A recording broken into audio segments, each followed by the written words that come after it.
নমস্কার। অনেক দিন পর লাইভে এলাম।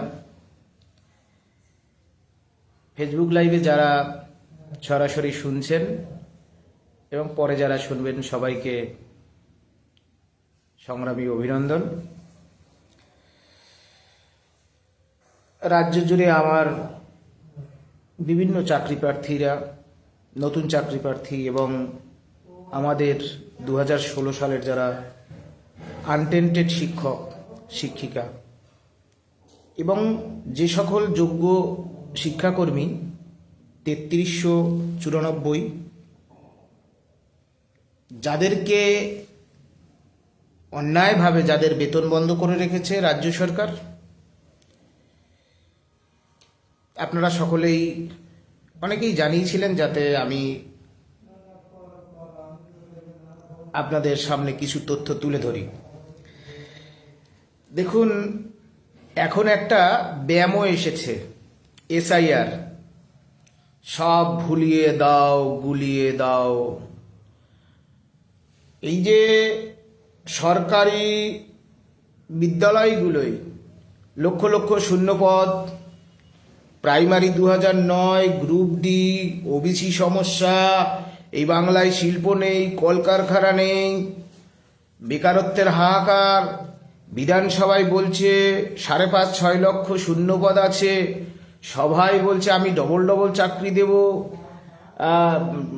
10 লক্ষ চাকরি রেডি। এই যে ভাওতাবাজিগুলো চলছে দিয়েছিল, সেই ভাওতাবাজিগুলো থেকে এখন একটা নতুন চমক, সব ভুলিয়ে দাও গুলিয়ে দাও।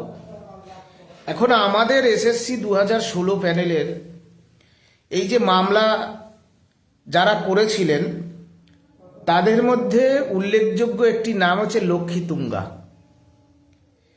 তাহলে কোড মনিটরিং CBI তদন্ত হয়েছিল।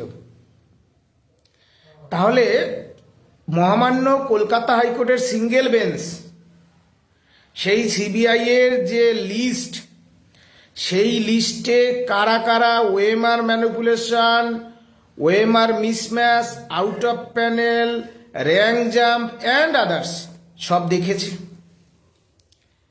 কলকাতা হাইকোর্টের সিঙ্গেল বেঞ্চ। এই তাহলে 100% দেখেছে। এবং স্কুল সার্ভিস কমিশন, যারা হচ্ছে নাটের গুরু, রাজ্য সরকারের তোতা পাখি, তারা 100% দেখেছে, জানে। তাহলে সেই সময় সেই মামলা একজন চিহ্নিত দাগী, যিনি স্বয়ং নিজেই OMR ম্যানিপুলেশন, কই আমার নামে তো আসে নাই OMR ম্যানিপুলেশন মিসম্যাচ, আমি তো এত কথা বলছি, মাননীয় মুখ্যমন্ত্রীকেও বিভিন্ন সময় আক্রমণ করেছি যোগ্য চাকরি চলে গেছে বলে। তাহলে এমন একজন টেন্টেড, তার মামলায় সুবল সোরেনরা অজানা দেশে পাড়ি দিয়েছে, সন্তোষ দা, উজ্জ্বল দ্বারা অজানা দেশে পাড়ি দিয়েছে। কত যোগ্য শিক্ষক শিক্ষিকা পাগল হয়ে গেছে, মানসিক রোগী হয়ে গেছে। আজকের মহামান্য কলকাতা হাইকোর্টের ডিভিশন বেঞ্চ চোর ধরতে না পেরে গা উজাড় করে দাও। কোর্টের প্রতি অগাধ শ্রদ্ধা তো সবারই আছে, কিন্তু গরিব মানুষ, সাধারণ মানুষ, তার ন্যায্য মুখের গ্রাস কেড়ে নেওয়া, তাহলে সেখানে তো এই মিষ্টি মিষ্টি কথাগুলো আসবে না। যারা আপনাদের এই যে SSCর কাছে আপনারা যোগ্য অর্থাৎ ভ্যালিড এবং ইনভ্যালিড লিস্ট চেয়েছিলেন, আপনাদের দেয়নি, কি করতে পেরেছেন তাদের? সুপ্রিম কোর্ট, তারা জানে যে এরপর আর যাবার জায়গা নেই। সুপ্রিম কোর্টের কাছ থেকেও বাংলার যে সাধারণ যে গ্রামীণ শিক্ষা, যেখানে মুসলমান, রাজবংশী, তপশিলি, আদিবাসী মুচি মেথর ইটভাটার শ্রমিকের ছেলেমেয়েরা পড়াশুনো করে, সেই বিদ্যালয়ের যোগ্য শিক্ষকদের চাকরি কাটলে যোগ্য চাকরি কাটলে কি ভয়ঙ্কর পরিস্থিতি হবে, এত কিছু আপনারা বুঝছেন। তারপরেও একজন চিহ্নিত দাগির করা মামলায় চাকরি খেয়ে নিলেন মহামান্য সুপ্রিম কোর্ট। কেন সুপ্রিম কোর্টের বলছি? কারণ যে এসএসসি যারা এই যে আজকে তালিকাটা দেখছেন, এই তালিকা কেন ডিভিশন বেঞ্চের রায়ের সময় এই তালিকা বের করতে পারেনি মহামান্য কলকাতা হাইকোর্টের ডিভিশন বেঞ্চ কিংবা সুপ্রিম কোর্ট? তাহলে সুপ্রিম কোর্টের কাছ থেকেও এ রাজ্যের যোগ্য শিক্ষাকর্মী শিক্ষকরা ন্যায় পেল না। তাহলে মানুষের বিচার ব্যবস্থার প্রতি আস্থা কি করে থাকবে? আজকে যোগ্য শিক্ষাকর্মীদের 9 মাস নয়, প্রায় 10 মাস অতিক্রান্ত, তাদের বেতনটা বন্ধ। সেই টাকা দিয়ে আমাদের রাজ্যের মাননীয় মুখ্যমন্ত্রী মেলা করছে, খেলা করছে, লক্ষ্মীর ভাণ্ডার বাড়াচ্ছে, ভিক্ষা দিবে, আর আপনারাও ড্যাং ড্যাং করে ভিক্ষা নেবেন। এই জায়গায় এসেছে। আমি বেশ কতগুলো কথা হজবরল আপনাদেরকে বলবো। আমরা 18ই ডিসেম্বর এসএসসিতে গিয়েছিলাম, বিকাশ ভবন গিয়েছিলাম, যে সেক্রেটারি আমাদের সাথে আলোচনায় বসেছিলেন শিক্ষা দপ্তরের শুভ্র চক্রবর্তী মহাশয়। তারপরে 22শে ডিসেম্বর রাজ্যের উচ্চশিক্ষামন্ত্রী এবং মুখ্যমন্ত্রী নাকি আমাদের সাথে আলোচনায় বসে যাবে। এরা হচ্ছে ভাওতাবাজ, এরা মিথ্যুক, এরা ঠক, এরা প্রতারক। আজকে তারা আমাদের সাথে তাদের সাথে দেখা করে করব কি? আমরা সবাই সাথে দেখা করেছি, কংগ্রেস, আরও যারা আছে, সিপিএম, বিজেপি, আরও যারা আছে। আপনারা তো অভিজ্ঞতার মাধ্যমে বুঝেছেন যে আপনাদের পাশে আপনারা কাদেরকে পেলেন বা পেলেন না। আমি সেই দিকে যাচ্ছি না। অনেকে বলছে অদূর ভবিষ্যতে তাদেরকে পাশে পাবেন। দেখুন, আজকের যোগ্যদের চাকরি খেয়েছে রাজ্যের মাননীয় মুখ্যমন্ত্রী। তিনি যদি যোগ্যদের তালিকা, ভ্যালিড আর ইনভ্যালিড তালিকাটা দিয়ে দিতেন, সব কোর্টের কাছে ফেলে দিতেন, আজকে তো এই চাকরি যেত না। এখন আমরা আবারও বলছি, রাজ্যের মাননীয় মুখ্যমন্ত্রী, আপনি আমাদের সাথে আলোচনায় বসুন। আগামী 1 ফেব্রুয়ারি থেকে 9 ফেব্রুয়ারির মধ্যে বিধানসভায় মমতা বন্দ্যোপাধ্যায়ের রাজত্বকালের শেষ বাজেট অধিবেশন হবে। চাকরিহারাদের বিভিন্ন অংশ, এই যে 25 সালে পরীক্ষায় অংশগ্রহণ করেছিলেন, যাতে 1200-র উপরে লোক ডাকই পাননি, আপনাদের ভবিষ্যৎ কি?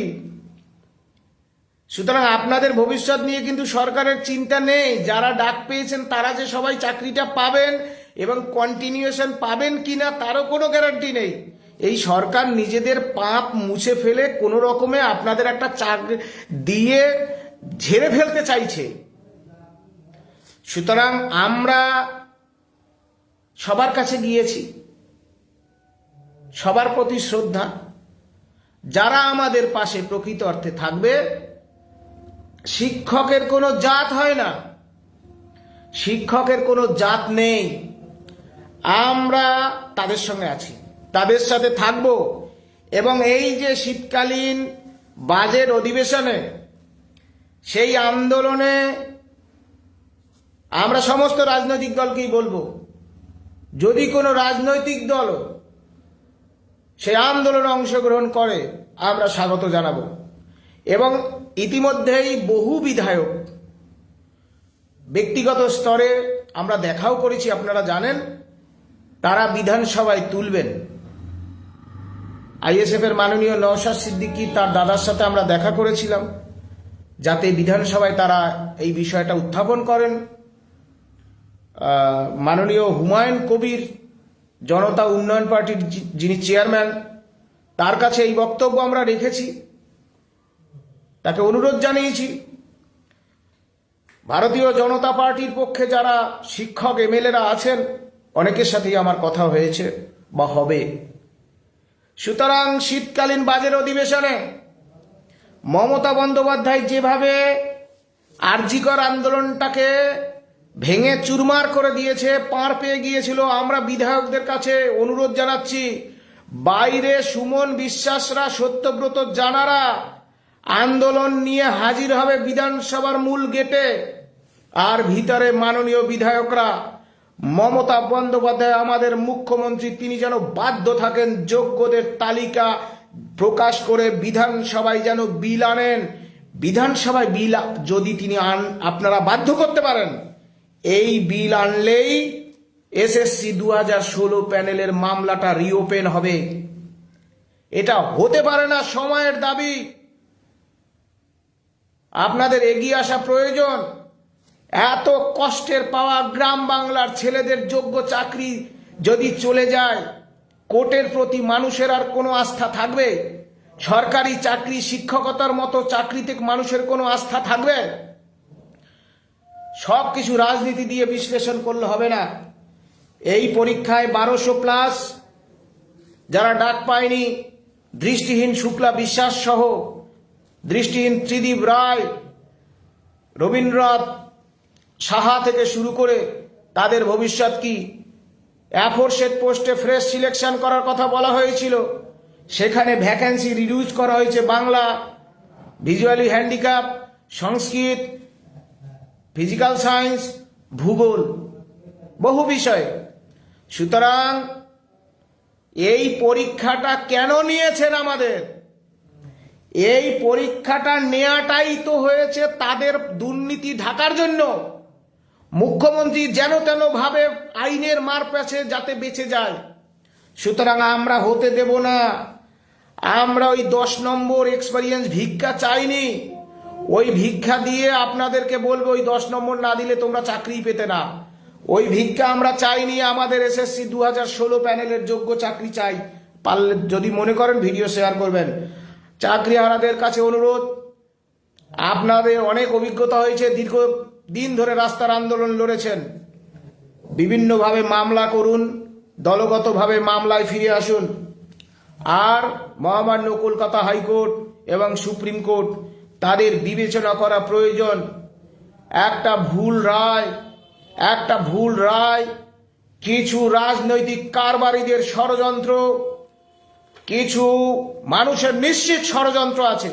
রাজ্য সরকার চাকরি চোর, মমতা বন্দ্যোপাধ্যায়ের মন্ত্রীরা চাকরি চোর, মমতা বন্দ্যোপাধ্যায়ের আমলারা চাকরি চোর, যারা সব 16 সালে বিভিন্ন জায়গায় দায়িত্ব ছিল, যারা এই চাকরি চুরির সাথে নেতৃত্ব দিয়েছে।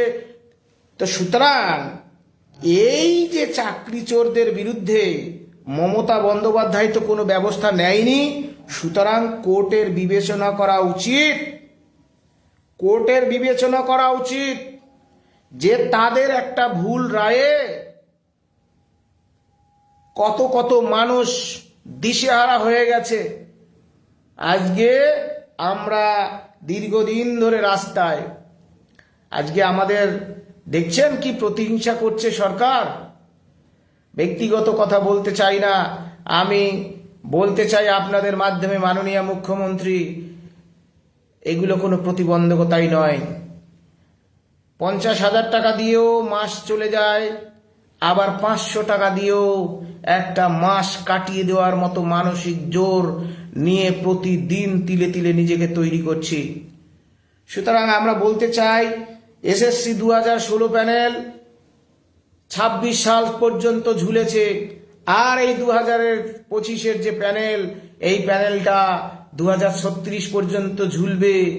এর হাত থেকে আপনাদের রুখে দিতে হবে, আপনাদেরকে রুখে দিতে হবে।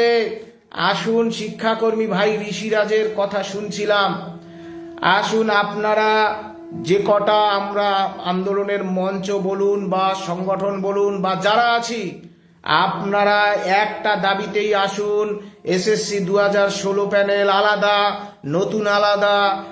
এই এসএসসি 2016 প্যানেলের মামলা রিওপেন করা হোক, একজন চিহ্নিত দাগির করা মামলায় আনটেন্টেড যোগ্য শিক্ষক শিক্ষিকা যাদের নামে আপনারা কোনো অ্যালিগেশন আনতে পারেননি, আজ পর্যন্ত কোনো অ্যালিগেশন আনতে পারেননি, কোর্ট আপনি ভ্যালিড রিজন দেখাতে পারেননি কেন আমার চাকরি কারা হচ্ছে, তাহলে সেই মামলা রিওপেন করতে হবে। আপনারা বিধানসভায় আসুন, মুখ্যমন্ত্রী চাকরি কেড়েছেন, আর কেউ চাকরি কারেনি। নিশ্চিতভাবে কিছু ষড়যন্ত্রকারীরা আছে, আমি তাদেরকে বলে হিরোকে সাজাতে চাই না। বহু ষড়যন্ত্রকারী আছে, আমরা সমস্ত পাথরকে উল্টে উল্টে দেখেছি। আমরা জানি যেদিন সময় আসবে সেদিন নিশ্চিতভাবে আমরা বলবো। সুতরাং মুখ্যমন্ত্রী জানতেন এই প্যানেলে ভুরি ভুরি দুর্নীতি হয়েছে, তাই কনফার্মেশন কাউকে দেয়নি। সেজন্য মাননীয় মুখ্যমন্ত্রীকে আমরা আবারও অনুরোধ জানাচ্ছি, আমাদের সাথে আলোচনায় বসুন। ভ্যালিড আনটেন্টেড শিক্ষক শিক্ষিকা এবং শিক্ষাকর্মীদের ধারাবাহিকতা সহ বিদ্যালয়ে ফেরানোর বিল পাশ করুন বিধানসভায়।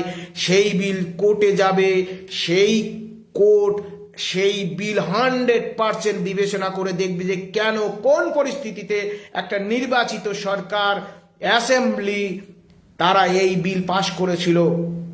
কারণ অ্যাসেম্বলির পাওয়ার আছে, এক্সারসাইজ করুক আমাদের রাজ্য বিধানসভা। সুতরাং আমি আগেই বলেছি, এই সরকার বর্তমানে যে আবার এসআইআর এসেছে, সব কিছু ভুলিয়ে দিচ্ছে, গুলিয়ে দিচ্ছে, নিয়োগ ভুলিয়ে দিচ্ছে, কলকারখানা নেই, বেকারত্বের হাহাকার, গ্রুপ ডি, প্যারা টিচার, আশাকর্মী, অঙ্গনারী, ডাক্তারের অবস্থা, ডাক্তার নেই, নার্স নেই, এই যে প্যারালাইসিস অবস্থা, শিক্ষা দপ্তরের যে খাঁচা ভাঙা অবস্থা, তার থেকে মুখ ঘোরানোর জন্য শুধু এই যে খেলা চলছে এর বিরুদ্ধে রুখে দিতে হবে। আর পরিশেষে আমি শেষ করি, দেখুন অনেক কথা আপনারা বলেছেন, শুনেছি, মতের পক্ষে বিপক্ষে। আগামী এই যে 26 সাল, এই 26 সালে চাকরিহারারা, যারা যোগ্য শিক্ষাকর্মী, যারা ডাক পেলেন না, এই যে তড়িগড়ি করে একটা ভুয়ো মিথ্যে অবৈধ গেজেটে পরীক্ষা নিয়ে আপনাদেরকে আবারও মামলার জটে ফেলে দিয়ে একটা নিয়োগ দেওয়ার চেষ্টা করছে, আপনারা রুখে দাঁড়ান। আমরা আগামী 26 সালে যদি বেঁচে থাকি দক্ষিণবঙ্গ এবং উত্তরবঙ্গ সহ চাকরিহারাদের বিভিন্ন অংশের যারা ইতিমধ্যেই জানিয়েছেন আমরা জিততে আসিনি, আমরা অন্তত 25টা বিধানসভা অ্যাসেম্বলিতে এসএসসি 2016 প্যানেলের চাকরিহারাদের প্রতিনিধিত্ব করিয়ে এই এসএসসি আন্দোলনকে জীবিত রাখার আমরা চেষ্টা করব। আমি এই কথাই বলতে চাই, আপনারা যেভাবে বলতে পারেন, আমরা চাকরিহারারা উত্তরবঙ্গ এবং দক্ষিণবঙ্গের মেদিনীপুর, হুগলি, নদিয়া, মুর্শিদাবাদ সহ বিভিন্ন জায়গায় চাকরিহারাদের 25 জনকে আমরা প্রার্থী করব এবং মমতা বন্দ্যোপাধ্যায়ের সরকারের দুর্নীতির ডাঙ্কা আমরা বাজাবো। আমরা জিততে আসিনি। সুতরাং আমাদেরকে যারা মেজারমেন্ট করছে কাটা কম্পাস দিয়ে, তাদের প্রতিও আমরা বলতে চাই, আমরা কারোর কাছে হাত পেতে ভিক্ষা চাইনি। সুতরাং বাংলার শিক্ষকদের যে সম্মান লুটিয়ে দেওয়া হয়েছে, বাংলার শিক্ষকদের আর সম্মান নেই, তার পুনরুদ্ধারের লড়াইটাও আপনাদের লড়তে হবে। যারা খারাপভাবে কমেন্ট করবেন করতে পারেন। আর আমি এই ভিডিওর মাধ্যমে বলে দিই, যে সকল চাকরিহারারা বাংলার কোণে কোণে আপনারা এই যে বিধানসভার যে প্রার্থী হওয়ার বিষয়টা, আপনারা যারা যারা ইচ্ছুক আপনারা যোগাযোগ করবেন। বিধানসভা অভিযানে যাব, শিক্ষকের কোনো জাত হয় না, আমরা সবাইকে ডাকবো। যদি কোনো রাজনৈতিক দল আসে, সেই রাজনৈতিক দলের হাত ধরে আমরা ওই বিধানসভা অভিযানে যাব চাকরিহারাদের নিয়ে। তাতে আপনারা যারা আসবেন তাদেরকে নিয়েই যাব। এবং বিধানসভার ভিতরে সমস্ত বিধায়কদের প্রায় আমি জনে জনে ফোন করে তাদের সঙ্গে দেখা করে আমি তাদেরকে জানিয়েছি এবং তাদেরকে জানানোর প্রক্রিয়া আবারও চলবে লিখিতভাবে যে বিধানসভায় ঝড় তুলতে হবে। যারা আমাদের জন্য কথা বলবে, যে সকল বিধায়করা, যে সকল রাজনৈতিক দল যারা আমাদের জন্য কাঁদবে, আমরা তাদের জন্য কাঁদবো। যারা আমাদের জন্য এক পা এগোবে, আমরা তাদের জন্য 10 পা এগিয়ে যাওয়ার জন্য তৈরি। আগামী দিনে এই লড়াইটা আমরা লড়ে যোগ্য চাকরি ফেরাতে চাই।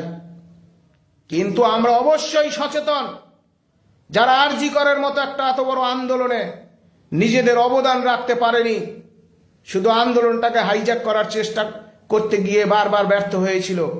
আমরা অবশ্যই সচেতন তাদের থেকে, যারা এসএসসির মতো এত বড় একটা শিক্ষক নিয়োগ দুর্নীতিতে নিজেদের অস্তিত্বের প্রমাণ দিতে পারেনি, যারা কোনো রকম লড়াইয়ে, কোর্টের লড়াই, রাস্তার লড়াইয়ে তাদের কোনো অবদান নেই, শুধু গিয়ে ভরা ভিড়ের মাঝে গিয়ে ভুজুং ভাজুং বড় বড় কথা বলা। আমরা নিশ্চয়ই তাদের থেকে অবশ্যই সচেতন থাকব। আমরা পরিষ্কারভাবে বলতে চাই, আমরা জিততে আসিনি, আমাদের হারাবার কিছু নেই। যারা মনে করবেন আপনাদের হারাবার কিছু নেই, তারা আপনারা লড়াই এগিয়ে আসবেন। অনেকে বলছিলেন, আমি লাইভ শেষ করছি, অনেকে বলছিলেন এতদিন লাইভে আসছেন না কেন? আমার শরীর খারাপ ছিল। শরীর খারাপ ছিল, কিন্তু ব্রেনটা মরে যায়নি এখনো। হারাবার কিচ্ছু নেই। চাকরি পেয়েছিলাম, চাকরি থাকবে বা থাকবে না, চাকরি থাকবে বা থাকবে না, কিন্তু আমরা দেখে যেতে চাই জীবন দিয়ে। আর যদি যোগ্য চাকরি হয়ে থাকে, যদি কাউকে জীবদ্দশায় ঘুষ দিয়ে না থাকি, সেই চাকরি যাই কি করে মোকাবিলা করে ছাড়বো। সেজন্য যে ফরম্যাটে লড়াই হওয়া দরকার, মমতা বন্দ্যোপাধ্যায়ের সরকারের দুর্নীতির ডাঙ্কা নিয়ে বিধানসভায় আমরা এই লড়াইটা লড়ব। এইটুকুই বলে আমরা শেষ করছি।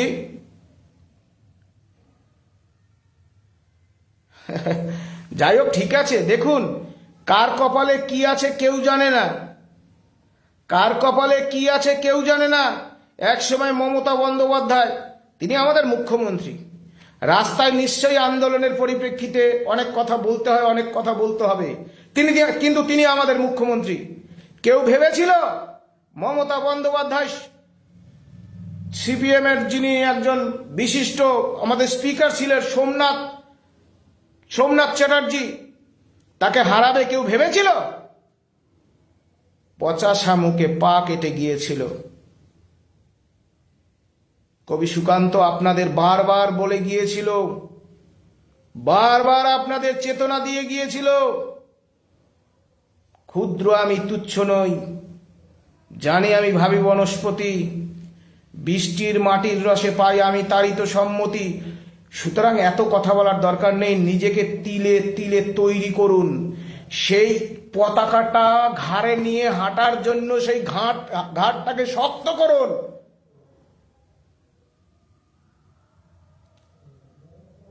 সুতরাং ভয়ের বিষয় নেই। আমার সমস্ত স্তরের বন্ধু বান্ধব, যোগ্য শিক্ষক শিক্ষিকা, মুর্শিদাবাদ, মালদা, সবাইকে আমার নমস্কার, সালাম। আপনারা লড়ুন। আর যারা ফোন করবেন, কিছু বলতে চান, তারা ফোন করবেন। আমরা এখানে শেষ করছি। এই যে ভুলিয়ে দাও, গুলিয়ে দাও, ভাগ করে দাও, শিক্ষাকর্মী ভাই ও বোনেরা, আমার যোগ্য শিক্ষকদের যত কটা মঞ্চ আছে, আপনারা এগিয়ে আসুন। সবাইকে দেখা হয়ে গেছে, ষড়যন্ত্রকারীদের আপনারা চিনতে পেরেছেন। কিন্তু আমার একটা দুঃখ থাকবে, যে চাকরি চোরটা কে, এটা যদি যোগ্য শিক্ষক শিক্ষাকর্মীরা চিনতে না পারেন, এখনো চিনতে না পারেন, সেটা কিন্তু বিড়ম্বনার বিষয়। ষড়যন্ত্রকারীদের চিনেছেন, চাকরি চোরদের চিনেছেন, আসুন লড়াইয়ে। এসএসসি 2016 প্যানেলই চাই, এসএসসি 2016 প্যানেলই চাই। তার জন্য যদি শহীদ হয়ে যে তাই শহীদ অবশ্য বিধানসভায় আমরা দেখে নিতে চাই। যে কয়দিন আয়ু আছে সে কয়দিন বাঁচব। নিজেদের তৈরি করুন, সবাই আসুন। এই বিক্ষিপ্ততার সুযোগ সরকার বারবার নিয়েছে। আর আসবেন না তাহলে ওই ফোন করে কাঁদবেন না, মাস্টারমশাই বাঁচান। মাস্টারমশাই আপনি তো আমাদের চৈতন্যদেব। চৈতন্যদেব খেয়ে আছে না না খেয়ে আছে মনে আছে আপনাদের? আমার চৈতন্যদেব শোনারও লাভ নেই, কিচ্ছু বলার দরকার নেই। নিজের জন্য এই দুর্নীতির বিরুদ্ধে লড়াইয়ে আসুন। আর যে সমস্ত রাজনৈতিক দলদের যাদেরকে ইতিমধ্যেই বলেছি তাদের প্রতি আমার শ্রদ্ধা, আপনারা এগিয়ে আসুন। আমাদের জন্য যারা এগোবে আমরা তাদের জন্য এগোবো। এই কথা বলেই শেষ করলাম। নমস্কার, প্রণাম। পৃথিবীর সমস্ত জীবের কল্যাণ হোক।